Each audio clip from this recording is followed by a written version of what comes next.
Hello everybody, it's the 22nd of August, and as the sun moves into Virgo, I want to look at the idea of the principle of virginity as the most effective opposition to forces of the Antichrist. I'll be looking at the work of a couple of authors on this subject, one of them of course Valentin Tomberg, Meditations on the Tarot, and the other an Orthodox theologian called Vladimir Moss. For the principle of virginity in the Tarot, we have the Force Arcanum,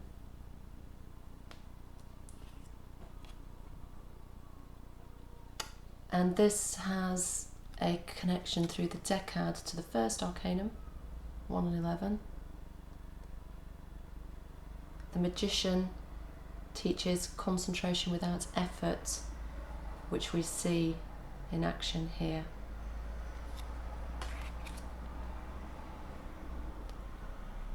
So, the force of the Antichrist appears in Meditations on the Tarot, and I want to look at how it might manifest and be identifiable. In another of his essays, The Secret Motto of Bolshevism, Tomberg examines the inversion of the human being's thought process, which is a phenomenon just as relevant to modern Western society as it was to Soviet Russia.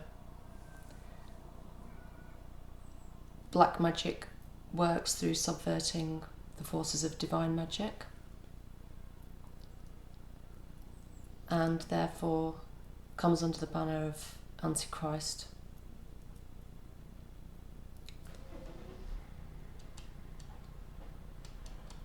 Now then, from the Force Arcanum, he writes in Meditations on the Tarot, life and electricity must be clearly distinguished.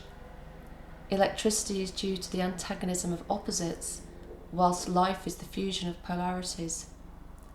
The dragon or serpent of old opposes himself to the higher spheres, and here is the origin of terrestrial electricity. The hierarchies, represented by the arch-strategist Michael, have to resist the dragon, and here is the origin of celestial electricity, which was the means of the miracles of divine anger in the Old Testament, such as the flash of fire from the tabernacle which consumed Nadab and Abihu, the fire from above which consumed Elijah's burnt offerings before the prophets of Baal, the miracle of Elisha and kings, etc. And it is terrestrial electricity which we make use of not only in the technical field of our civilization, but also in hypnosis, in demagogic propaganda, in movements of revolutionary masses. For electrical energy has its analogous forms on various planes, physical, psychic, and even mental. So if you think of the idea of somebody giving an electrifying speech, as masters of demagoguery such as Hitler and Lenin were very capable of doing, that will be this process of the terrestrial Antichrist electricity in action. With respect to life, it is like the water of the sea of glass like crystal coming from the throne. It is force, natural religion, the soul of the non-fallen nature, the virgin and obedience to the divine. Virginity is in cooperation with the divine, and the virgin is therefore the soul of life, the force which exercises no constraint, but which moves all. It is this force to which the lion of the 11th Arcanum is obedient.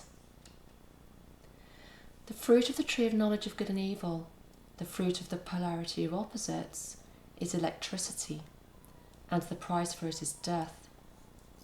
Communion with the tree of opposites is communion with the principle of electricity.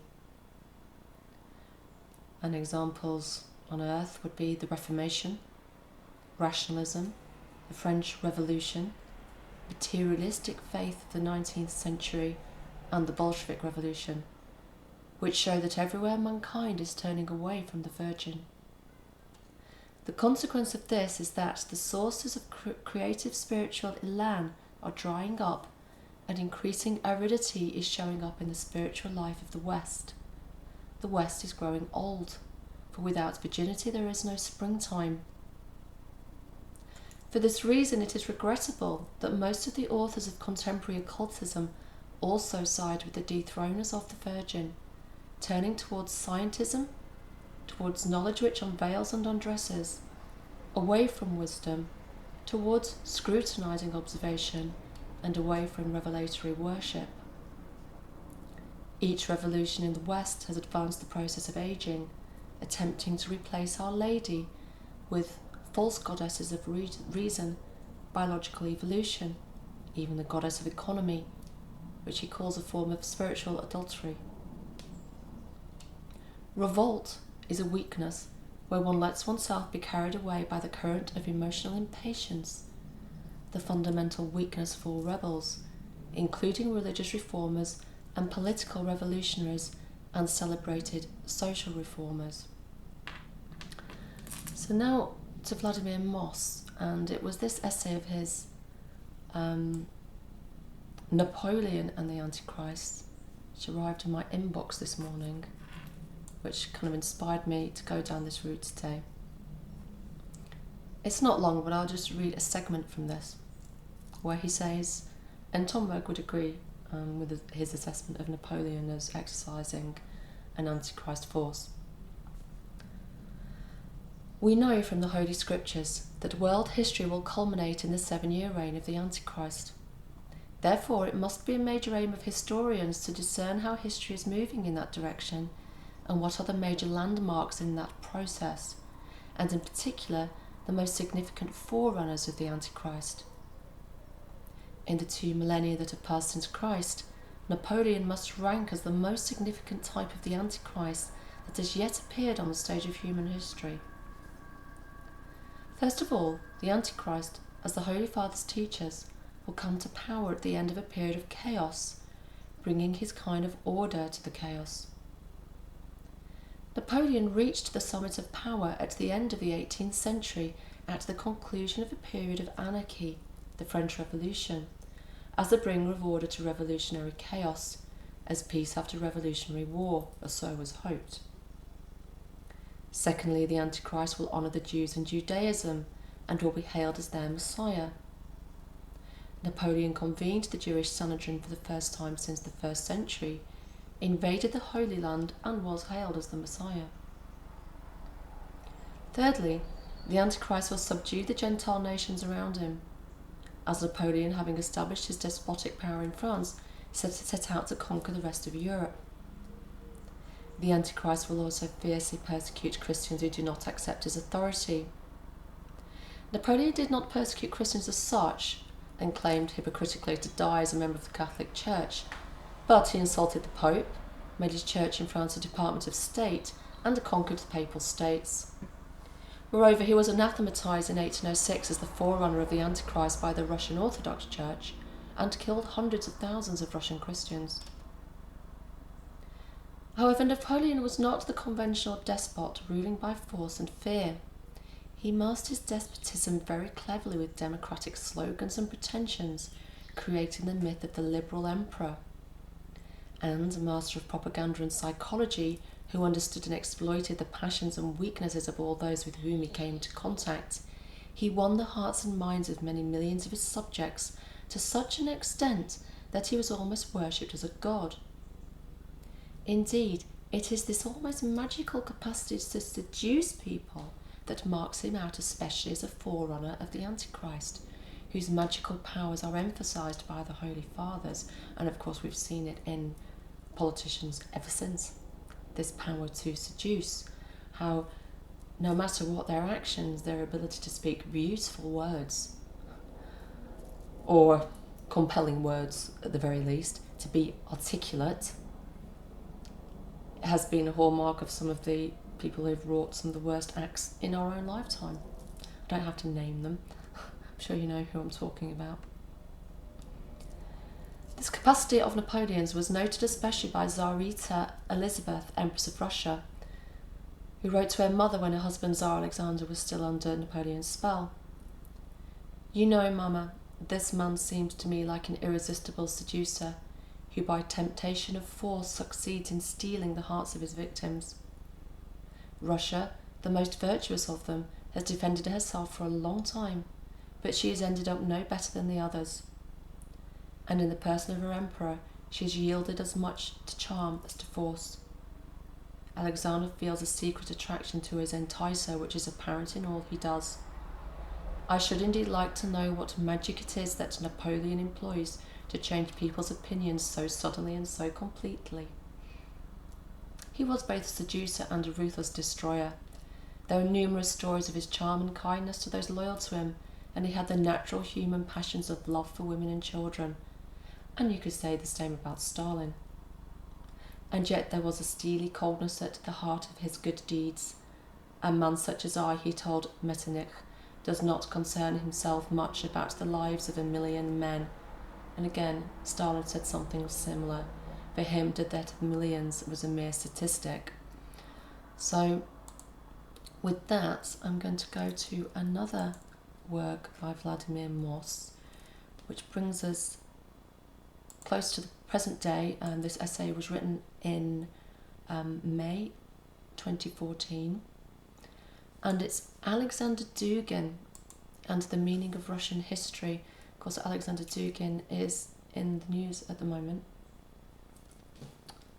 because of the death of his daughter in a car explosion.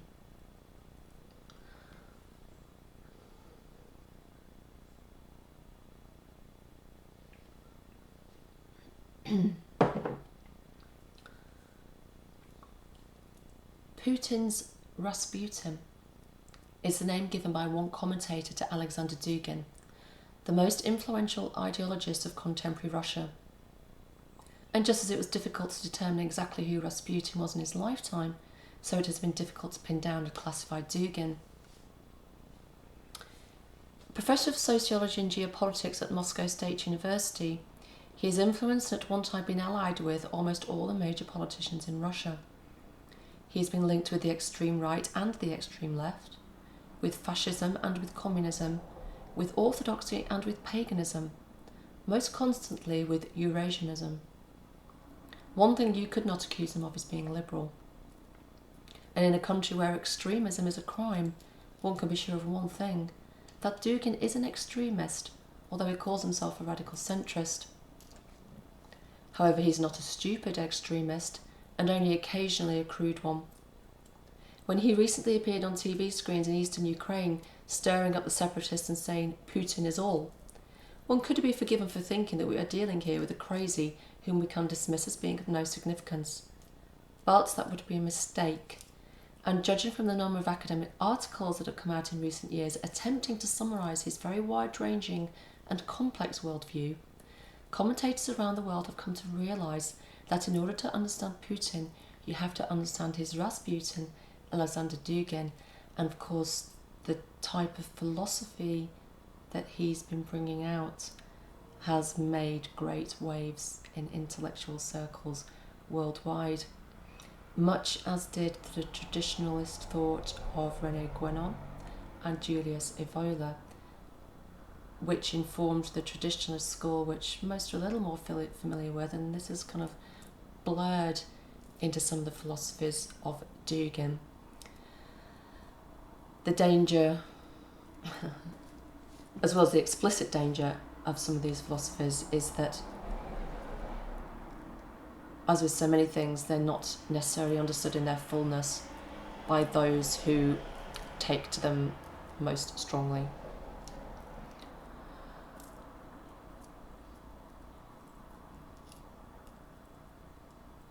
You know, if you look at traditionalist, nationalist, fascist, as they might be described, philosophies of Dugin, Evola, and others, you can understand why liberals would lose their minds over it, just as you can understand why conservatives might lose their minds at extreme liberalism leading in their eyes to the decline of Western values. Both extremes have their dangers. Okay.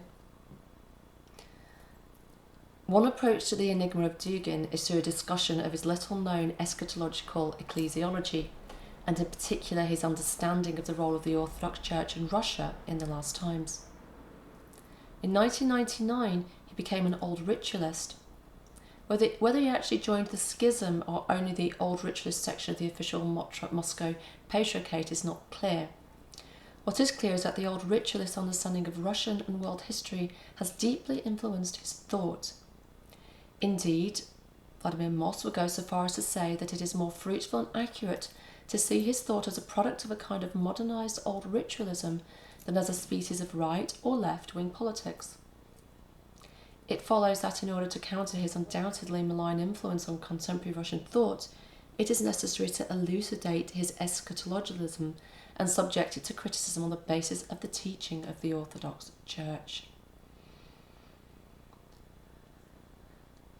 Dugin's eschatological ecclesiology is expounded in his book, The Absolute Homeland.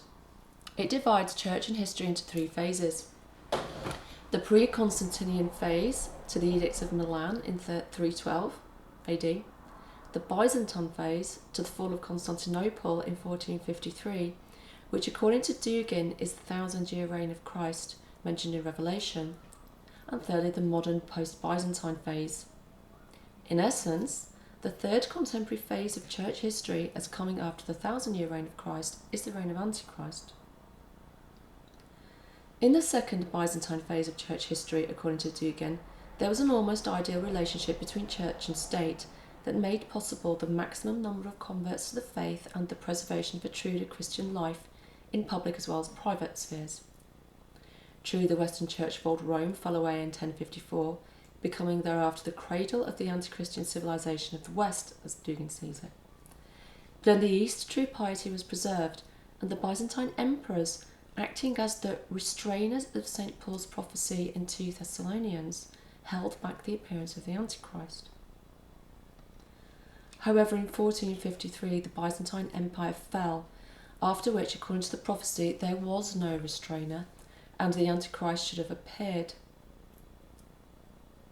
But then, according to the great mercy of God, a kind of Indian summer of truly Orthodox statehood, the Third Rome of Moscow, prolonged the 1,000-year reign of Christ into the modern period, but only for a short time, until 1656, when Patriarch Nikon introduced the new rite, or the Council of 1666-67, which placed the old rite under anathema, or the reign of Peter the Great, who removed the Patriarchate and gave free rein to Western anti-Christian influences in Russia.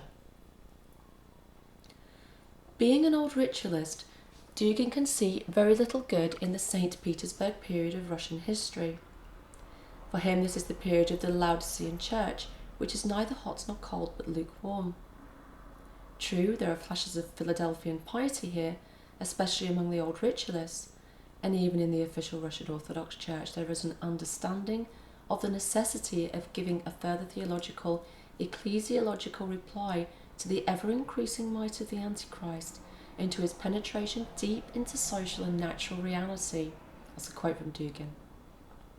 However, Dugin shows no recognition of the striking fact that far more saints are recorded in the St. Petersburg than in the Moscow period, that the St. Petersburg Empire, for all its westernising tendencies, brought the light of orthodoxy to many new peoples and protected the whole of the vast Orthodox Commonwealth, and that the great glory of the 20th century, the choir of the holy new martyrs and confessors of the Soviet yoke, was largely the fruit of the St. Petersburg Empire and Church. Dugin's attitude to the Soviet era is ambiguous. On the one hand, he does not deny the horrors of the persecutions and the attempt to destroy the last vestiges of Orthodox faith and piety.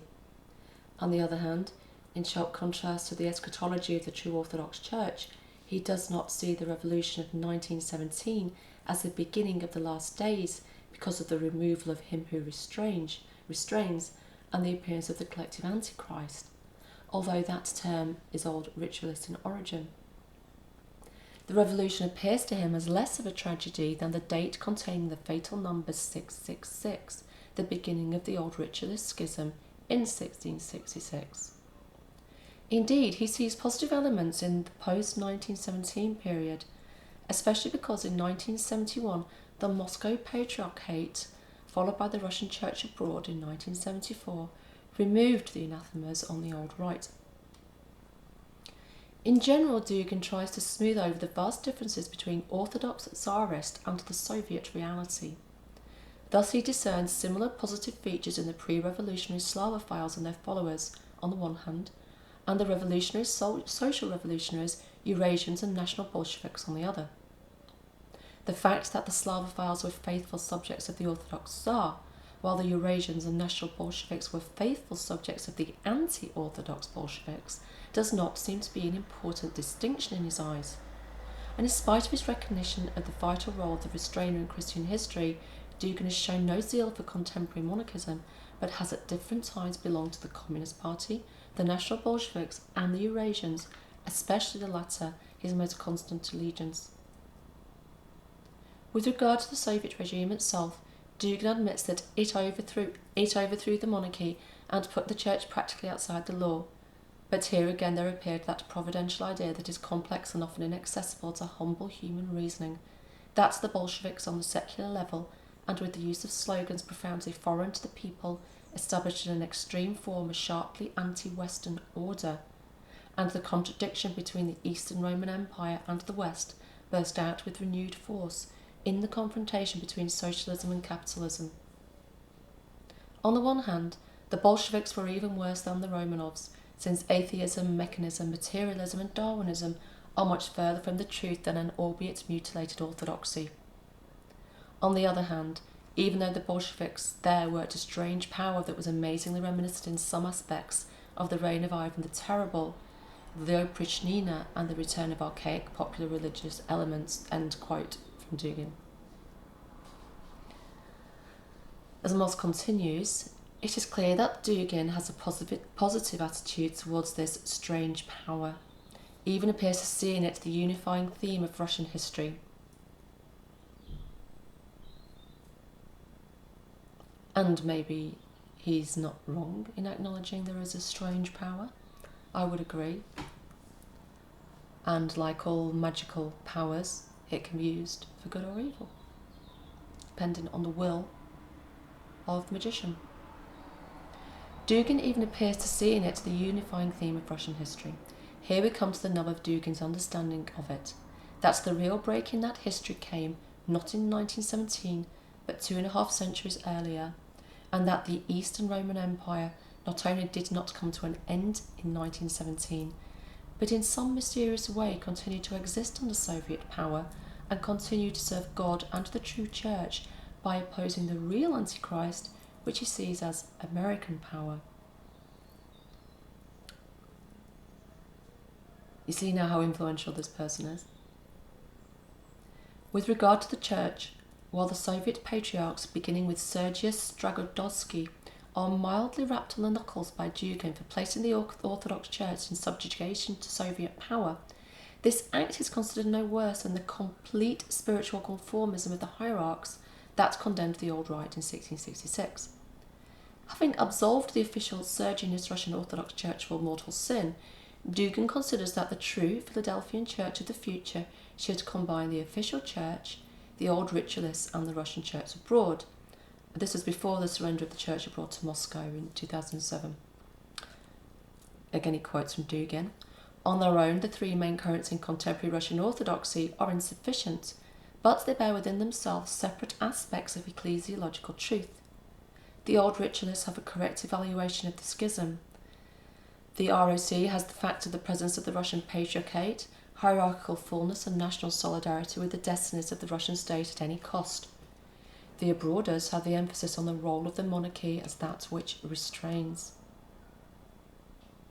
See, we've got rival Philadelphias here in the East and West.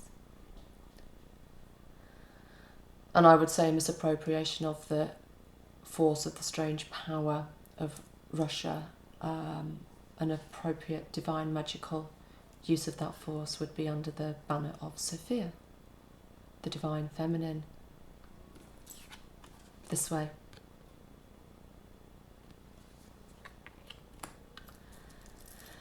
And so, over 560 years after the ending of the supposed 1,000-year reign of Christ, Dugin believes that all these elements surviving from the apostatic Soviet past have remained fruitful in spite of everything to the true church and the true kingdom, the last kingdom of the unconquered, indestructible Holy Rus, all under the leadership of KGB agent Vladimir Putin. Of course, we see there where his strong desire for the strength and salvation of his nation, which is a fair aim,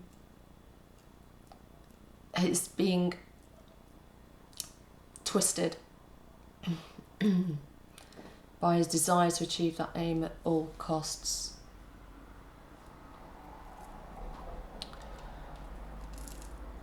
Any cost. And before its time, the impatience of the revolt that Tomberg mentions, and the electrical polemic which puts this on the terrestrial rather than the celestial divine sphere of magic. It is obvious that Dugin's eschatological ecclesiology is riddled with inconsistencies, but nevertheless we can see in it a general idea that has been adopted by Putin, and that appears to become a kind of orthodoxy among Russian political commentators and analysts, that the present state of the Russian Federation is legitimatized and strengthened by its uniting within itself all that is best in Russia's history from both before and after the revolution. Putin, following Dugin's general conception in a secularized form, sees himself as the heir both of the Russian Tsars and the Soviet commissars, both of the communists and the Democrats, being all things to all men, an Orthodox with the Orthodox, a nationalist with the nationalists, a Stalinist with the Stalinists, and a Democrat with the Democrats. However, an important qualification must be made to this statement. Neither Putin nor Dugin are liberal Democrats. Putin calls his brand of democracy sovereign democracy. In other words, democracy controlled and limited by a sovereign, that is, himself, while Dugin believes in a kind of elemental organic democracy that may have some roots in the theocratic democracy of old ritualist priestless communities, but is quite compatible with a totalitarian form of government. For as Laurel writes, this kind of democracy would express itself in political unanimity as well as in a return to the natural hierarchy of social castes and in a professional, regional, confessional corporation that would leave no room for the individual outside the collectivity. What neither man, and this is where of course it becomes anti-Christian, because the Christian imperative has the individual soul, the true God-man, at its heart. What neither man can abide is the liberal form of democracy based on human rights which is dominant in Western Europe and the United States. Putin's paid lip service to liberal democracy and human rights in the past when trying to join liberal clubs such as the G8 and World Trade Organization. However, he's always maintained that the fall of the Soviet Union to liberal democracy in 1991 was a geopolitical tragedy of the first order. And now that he has entered on a collision course with the West in Crimea and Ukraine, his contempt for Western liberalism is unconcealed. Again, this was written in 2014. And I'm not out of sympathy with some of these ideas. Russia has gone through many tragedies, and it has also been manipulated by the West. Certainly the downfall of the Tsars could have been seen in those terms. So, and there's nothing wrong with wanting your country to be strong and the best it can be, but that doesn't mean that the methods to achieve this are always sound. I mean, Hitler wanted the same thing for Germany, and look what he did.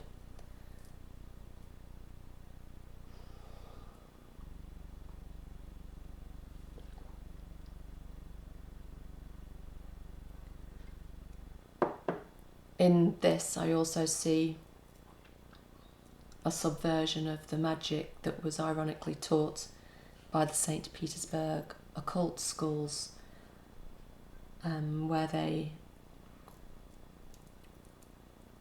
had a manifesto for achieving governorship of the world by occult and spiritual means. It's a 9-point plan detailed by the MS Shredder Vivibus. Now, it would not surprise me at all if somebody of the philosophical might, Alexander Dugin, of course this is his native language, would be very well versed in the methods and concepts put forward by these magicians and would use them in a subversive way, as indeed I believe the Bolsheviks did. In Absolutnaia Rodina? Absolutnaia Rodina? Pronunciation issues, I think. Dugan expresses a hatred of America so intense as to demonstrate that while he, with most of his countrymen, may have abandoned the ideology of the Soviet era, he has by no means been exorcised of its ruling spirit, its hatred of the collective enemy. He describes America as an ominous and alarming country on the other side of the ocean, without history, without tradition, without roots, an artificial, aggressive, imposed reality, completely devoid of spirit, concentrated only on the material world and technical effectiveness, cold, indifferent, an advertisement shining with neon light and senseless luxury, darkened by pathological poverty, genetic degradation, and the rupture of all and every person and thing, nature and culture. It is the result of a pure experiment of the European rationalist utopians. Today it is establishing its planetary dominion, the triumph of its way of life, its civilizational model over all the peoples of the earth, and over us. In itself and only in itself does it see progress and civilizational norms, refusing everyone else the right to their own path, their own culture, their own system of values. How wonderfully exactly does all this remind us of the prophecy concerning the coming into the world of the Antichrist, the king of the dead green country that arose out of the abyss of the ancient crime. To close down America is our religious duty.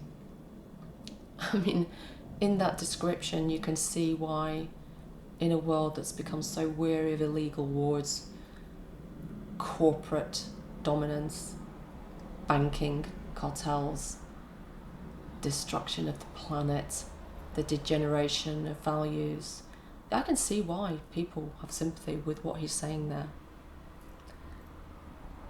I feel like I agree with every word. That's with apologies to American friends, because there's also, obviously, he's totally missing out the great side of America.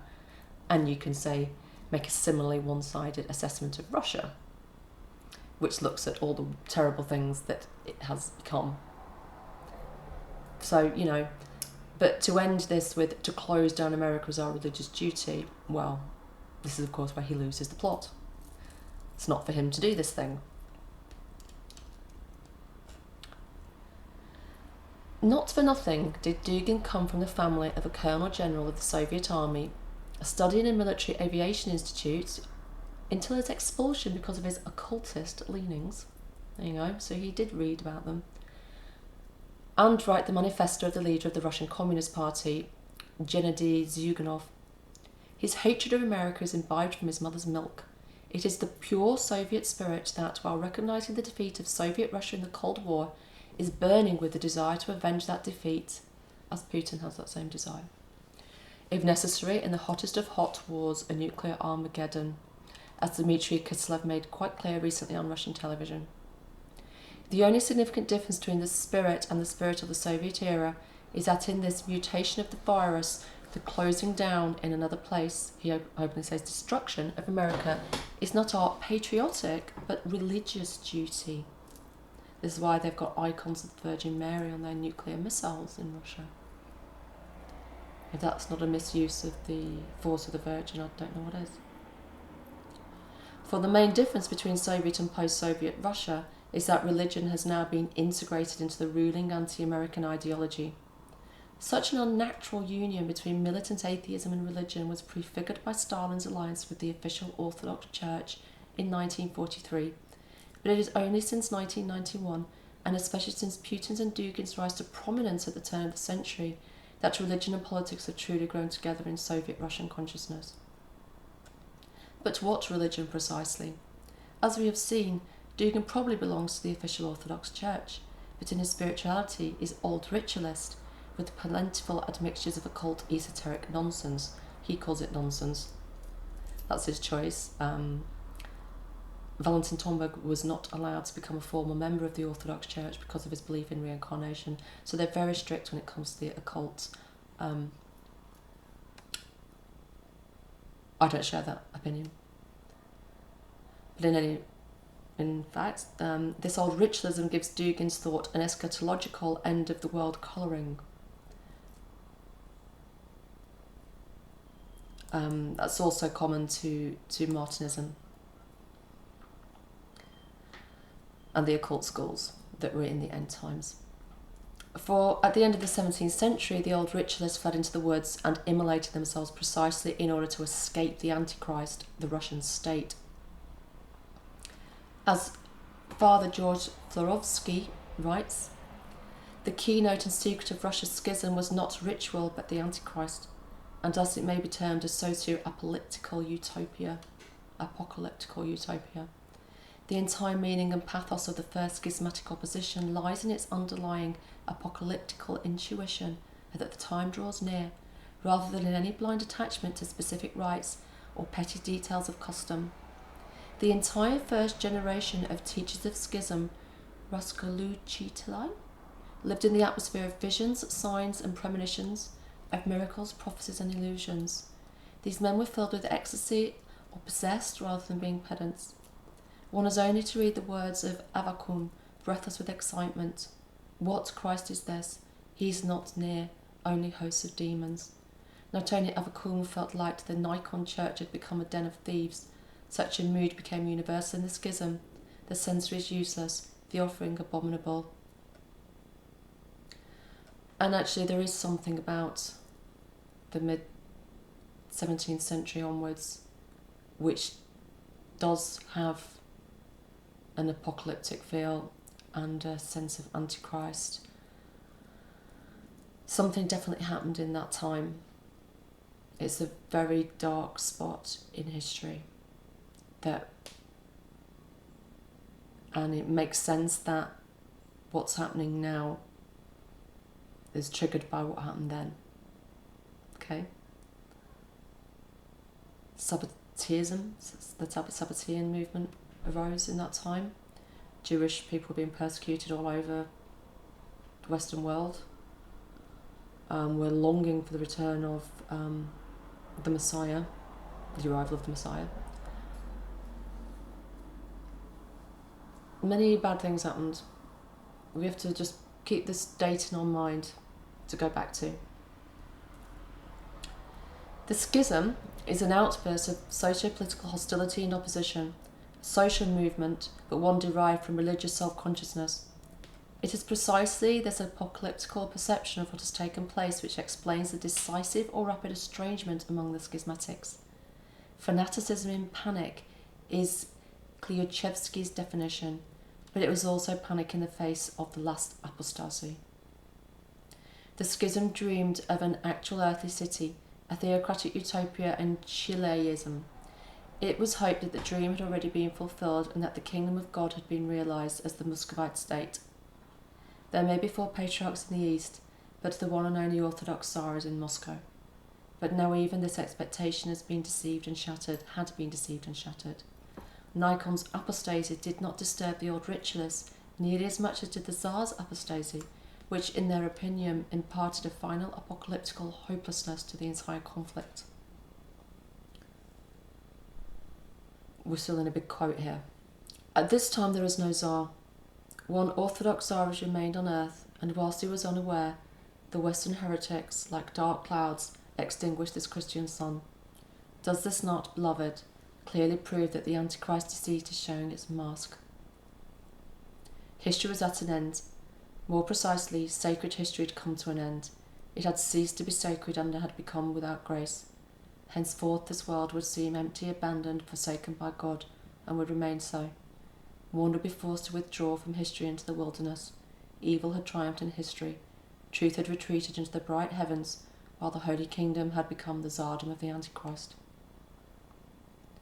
However, in spite of this apocalypticism, Some of the old ritualists came to accept the Russian state as the legitimate Orthodox empire.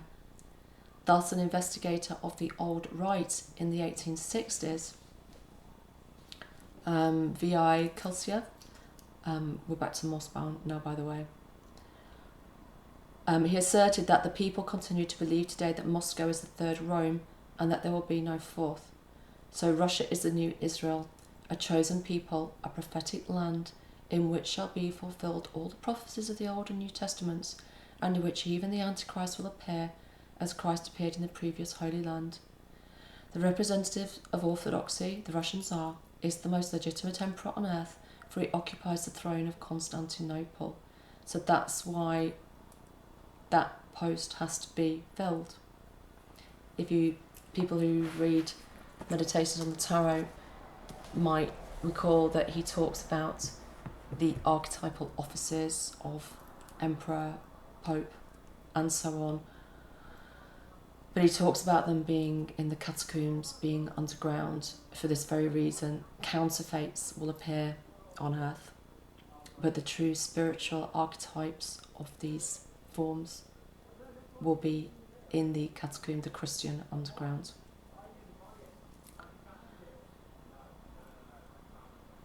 And it's important to reinforce those.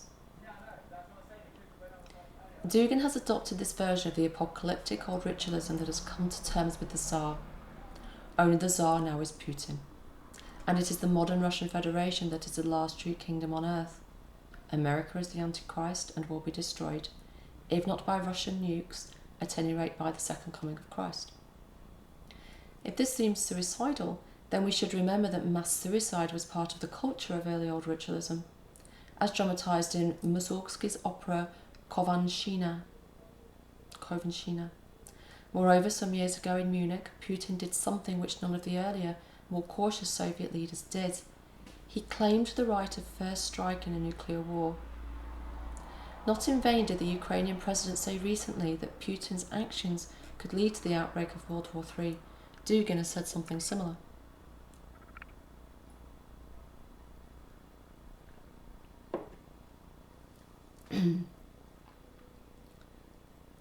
Now he's looking at the idea of the American Antichrist. Dugin pays considerable attention to the American idea and analyses it into two components: liberalism, whose essence is individualism, and Protestant messianism or eschatologism, which is a kind of mirror image of his Russian eschatology. Dugin's analysis of American liberalism is interesting. He sees it as the ultimate enemy, something much more than simply laissez-faire economics and political democracy, an ideology that has been subtly, skillfully and persistently insinuated into all countries. Well, it has, but it's gone too far. Its essence is the promotion of the individual above the collective in all its forms. Human rights are always the rights of the individual against the collective. But again, it's twisted, because what has become of this liberalism, it's not that that idea is bad, that idea is good. The idea of the individual, the sovereignty of the individual. But what has gone wrong is that one individual's rights are now being pitted against another. So this is where it's fallen down. Doesn't mean the principle of the individual is wrong, but pitting one against the other is. In a recent lecture given in Sweden, Dugin showed how even some recent surprising developments in the liberal ideology, such as gay rights, can be explained in terms of this liberal enmity toward collectivism and collectives. For individualism taken to its extreme, denies the relevance of any fact that makes an individual not just an individual like any other, but also the member of a group that differentiates him from other individuals. So religion is irrelevant to human rights because it differentiates people. So is nationality, so is sex. These collective or group identities are not only irrelevant, but must be destroyed. Religion is replaced by ecumenism, nationality by internationalism, sex by unisex. Man is the measure of all things, as Protagoras once said, and man here, according to the liberal ideology, means man as an individual shorn of all differentiating characteristics. Dugin sees fascism and communism as failed attempts to counter liberalism by exalting collectivist notions of the working class and the Aryan race respectively. Fascism was destroyed in 1945, communism in 1991. Dugin claims not to want to return to either of those failed alternatives, but speaks instead of a fourth way, or fourth theory, sounds a bit like Gurdjieff, very much like, which he's in the process of developing. Well, okay. However, commentators can be forgiven for thinking that he is deceiving either himself or others, or both, in this assertion, for not only does his fourth way, as so far developed, contain no clear and consistent alternatives to American individualism or Nazi or Soviet collectivism, he has himself spoken about creating a truly fascist fascism. Also contained in the American idea, according to Dugin, is the messianic idea of America the Promised Land, America the New Israel, the 10 lost tribes rather than the Jews of Judah, America the New Jerusalem, according to George Washington, the pure and virtuous republic whose manifest destiny is to rule the world and bring people to perfection, as John Adams said. The American and Russian messianic ideas are diametrically opposed, being rooted in the opposition between Catholic plus Protestantism and Orthodoxy, the Western Roman Empire and Byzantium. The Western and Eastern forms of Christianity constitute two choices, two paths, two incompatible, mutually exclusive messianic ideals. Orthodoxy is oriented on the spiritual transfiguration of the world in the rays of the uncreated light of Tabor, and Catholicism in the material restructuring of the earth under the administrative leadership of the Vatican. The Orthodox value above all contemplation, the Catholics action. That's debatable. That might be what he says, I don't think that's true. Orthodox political teaching insists on the symphony of powers, which strictly separates the secular, the basileus, the Tsar, and the spiritual, the patriarch and the clergy principles. But Catholicism strives to spread the power of the Pope into secular life, provoking a reverse, usurping move on the part of the secular monarchs who are eager to submit the Vatican to themselves. The Orthodox consider the Catholics to be apostates who have given themselves up to apostasy. The Catholics look on the Orthodox as a barbaric spiritualist sect. The most anti-Orthodox traits, to the point of rejecting service, works and many dogmas, have been developed to their limit by the Protestants. And of course the Reformation, as the revenge of the Templars for Jacques de Molay, does give some weight to that idea.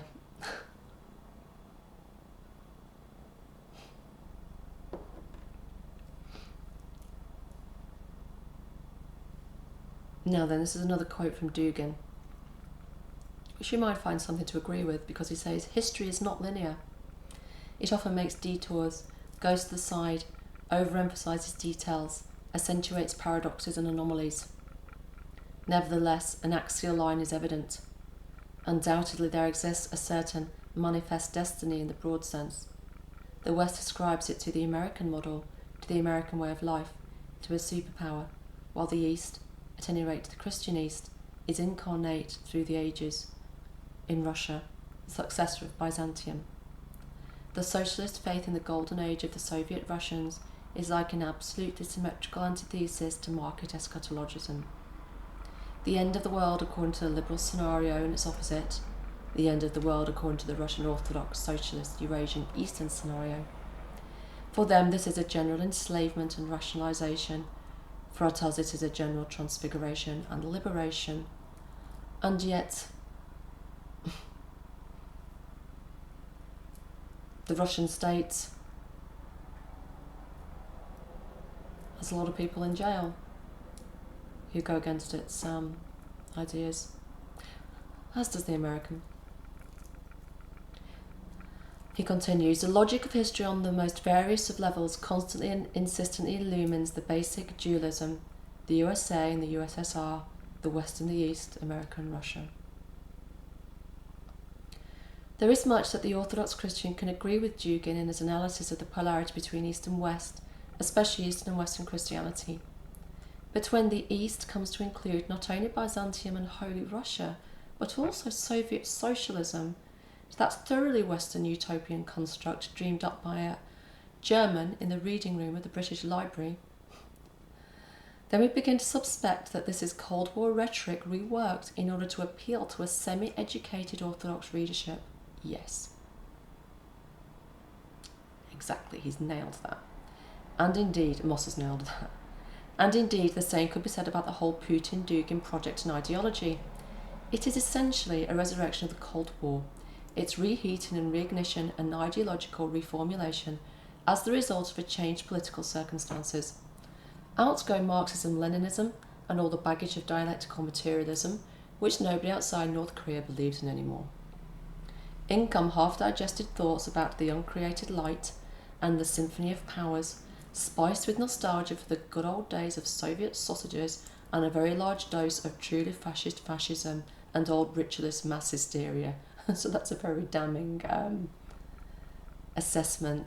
And of course, Moss is coloured again by his disdain for occultism that he wants to put down. So just to temper a little bit of that here, because these things aren't quite black and white. You know, some of what Dugan says, you know, we can have sympathy for, but Moss's overall assessment that he's appealing to a semi-educated Orthodox readership, I think he's completely right.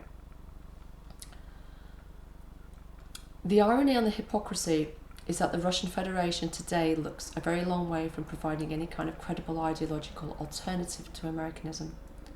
All the vices of the West are there in abundance, on almost all social indices: corruption, inequality, suicide, drunkenness, drug-taking, child mortality, even atheism.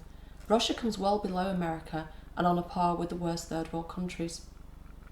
The official church contemplates not the divine light, but its own obscenely inflated bank balances.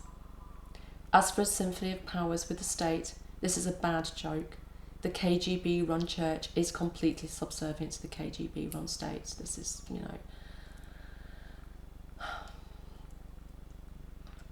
Now we're going to look at Protestant dispensationalism. Dugin rounds off his analysis of the American idea with an illuminating study of the place of dispensationalism in the American religio-political psyche, saying, "There exists a special Protestant eschatological teaching called dispensationalism, from the Latin word dispensatio, which could be translated as providence or plan. According to this theory, God has a plan in relation to the Anglo-Saxon Christians, another in relation to the Jews, and a third in relation to all the other countries.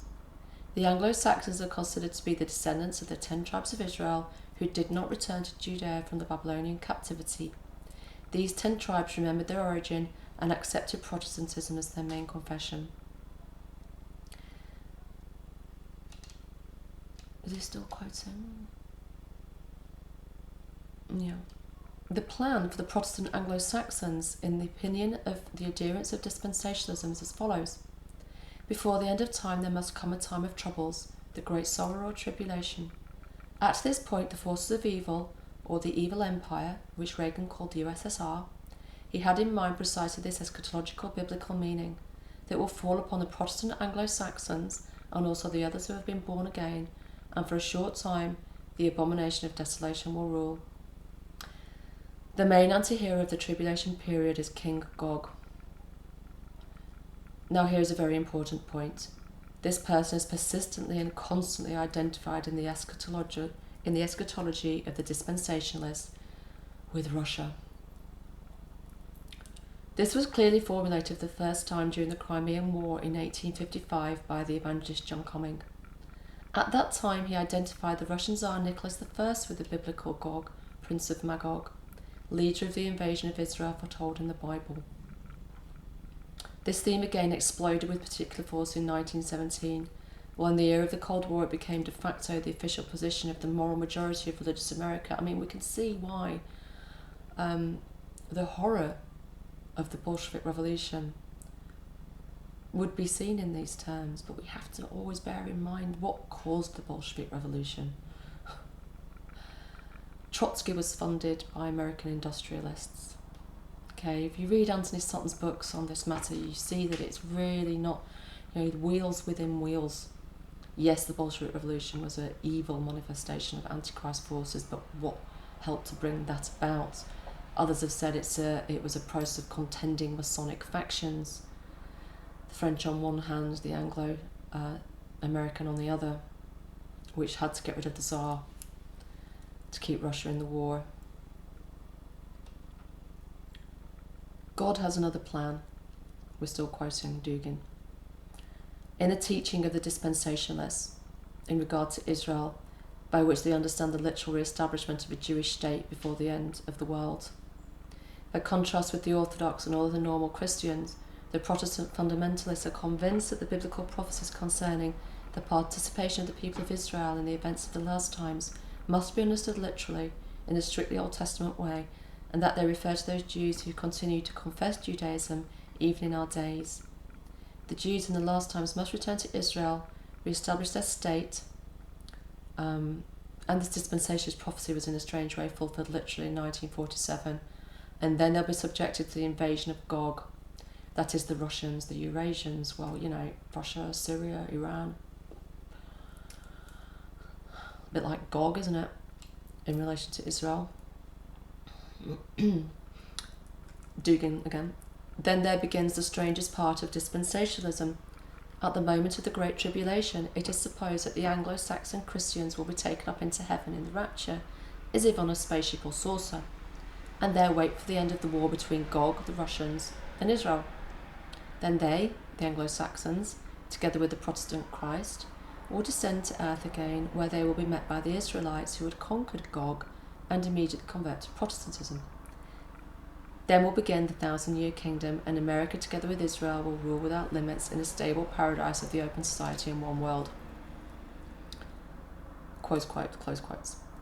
Moss continues. Dugan goes on to explain how dispensationalism has been spread and strengthened by such figures as Cyrus Schofield, Hal Lindsey and Jerry Falwell. Then he concludes his diatribe against the American Antichrist as follows.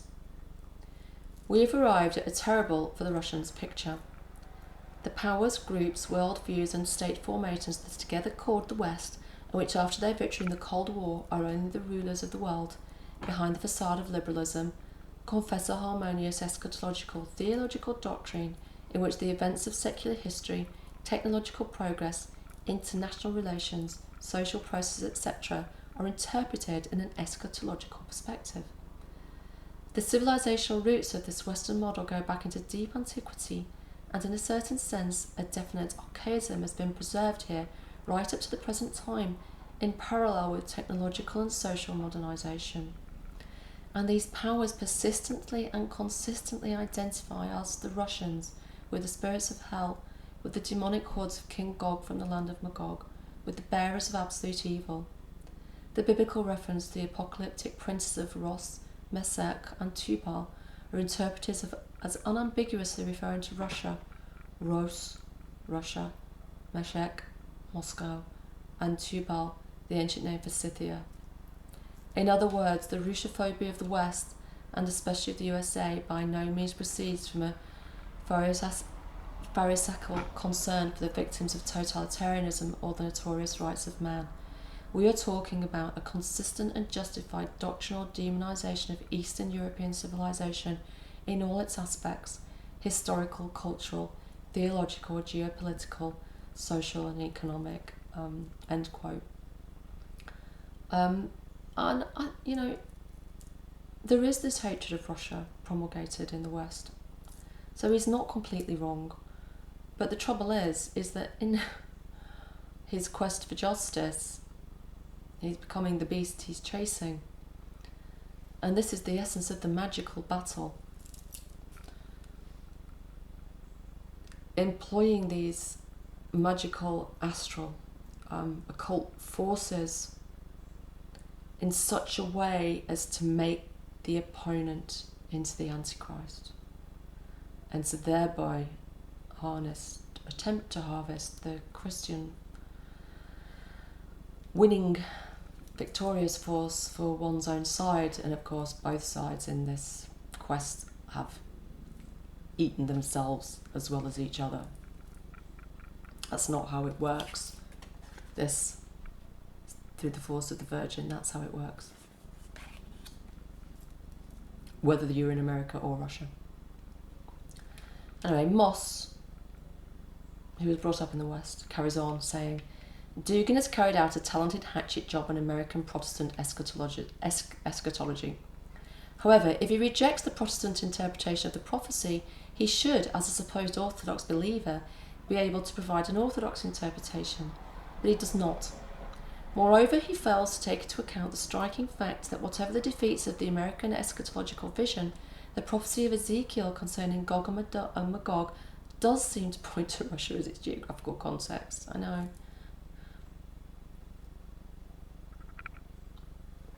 Most ancient commentators placed Gog in the region north of the Black Sea, which is now southern Russia and Ukraine. Some place it in Armenia. Plumptre writes, the name Gog seems to be found in the name Gogorine, a district of Armenia west of the Caspian. In any case, Gog seems to be the name of a man, the Antichrist, according to Blessed Jerome, while Magog, which first appears in Genesis as the son of Japheth, is his people or his army. Josephus, followed by St. Andrew of Caesarea, says Magog was the ancestor of the Scythians, who also originally inhabited the Black Sea area. The lands Gog rules over are called Ros, Meshech and Tubal. Ros, in the Greek of the Greek Old Testament, the Septuagint, is the ancient name for Russia. The identification with Russia is strengthened by the fact that Magog and Magog are said to come from the extreme north during the last times. Meshech may refer to Moscow, according to some commentators, may not. And Tubal, according to Theodoretus of Cyrus, to Georgia. In his commentary on Ezekiel, M. Skablanovic quotes, against the identification with Russia, the remark of a German scholar.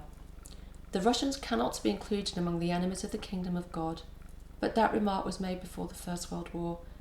A century later, after the greatest persecution of Orthodox Christians in history, the idea that the Russians of the neo-Soviet regime of Putin or his successor could be included among the enemies of God is much more plausible, especially from an Orthodox point of view. Moreover, Gog's allies and opponents in his invasion of the Middle East fit quite well with the present system of alliances in that region. Thus, a rough correspondence can be discerned between the allies of Gog in the form of Armenians and Shiite Persians and the Libyans on one side, and his enemies in the form of Israel and the Sunni Muslims of Turkey and the Arabian Peninsula, Sheba and Dedan on the other. These two coalitions are already fighting a bloody proxy war in Syria, and it's entirely feasible that Putin, who declared in August 2013 that he would destroy Saudi Arabia, will try to carry it as threat in an invasion of the Middle East. Of course, this is, if we're going to talk about destroying the Middle East and wars there, pots can't call kettles black. They're both being as bad as each other in that respect. The names Gog and Magog also appear in the 20th chapter of the Apocalypse of St. John. There are two important differences between the Old and New Testament prophecies. The first is that whereas Ezekiel's Gog and Magog comes from the extreme north, St. John's comes from the four quarters of the earth. That sounds more like it. The second is that whereas the destruction of Ezekiel's Gog and Magog is followed by several more years of terrestrial life, that described by St. John is followed by the Last Judgment.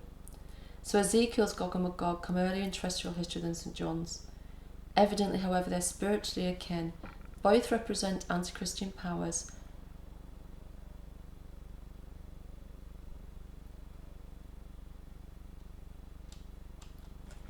Now, Moss concludes. These interpretations are, of course, speculative, but the threat posed by Dugin's neo-fascist, neo-Soviet, neo-old ritualist eschatologism is not. Putin is almost certainly a more pragmatic, less ideologically motivated man than Dugin, who is not going to hurl his armies into the Middle East or against the West just in order to justify Dugin's or anyone else's interpretation of the prophecies. Nevertheless, he has shown favour to Dugin and is certainly very happy to employ religious sentiment, however misguided, to strengthen his own popularity. There is no doubt that he would love to clothe himself in the robes of a Russian Orthodox white Tsar, going to battle for Holy Ruth against the American Jewish Antichrist. And there is equally no doubt, alas, that many Orthodox, both in Russia and abroad, will be happy to accept him in that role.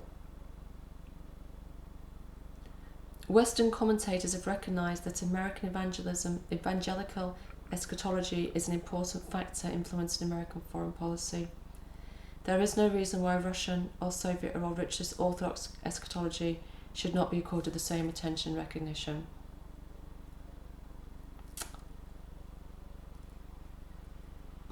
So there's a lot of food for thought there.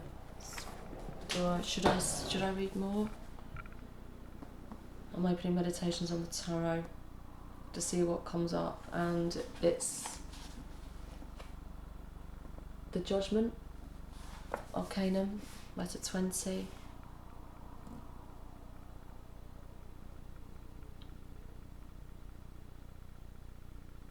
The last things, the spiritual horizon of humanity, are not the same for the whole of humanity. For some, everything finishes with the death of the individual and with the complete dissipation, maximum entropy of the warmth of the universe. For others, there is a beyond, an individual existence after death, and an existence of a non-material universe after the end of the world.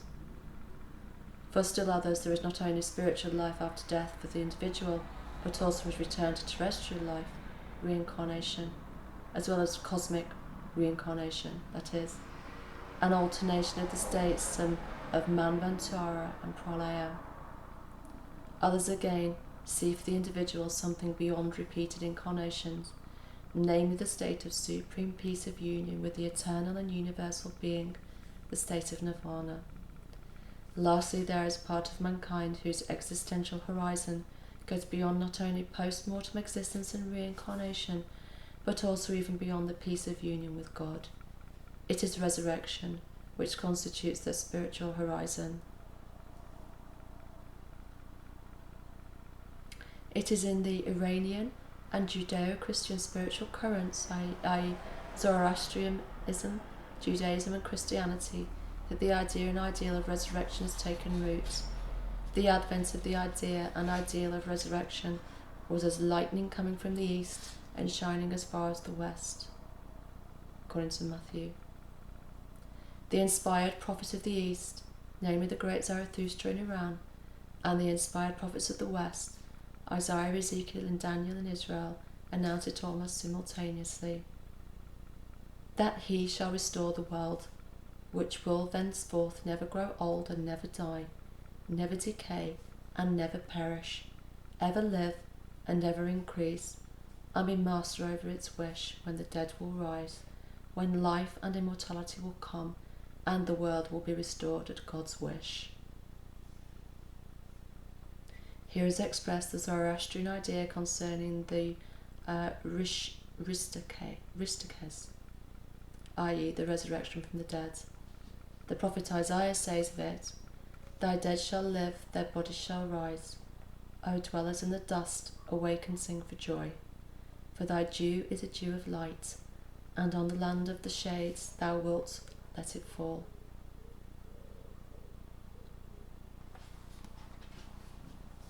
Amen.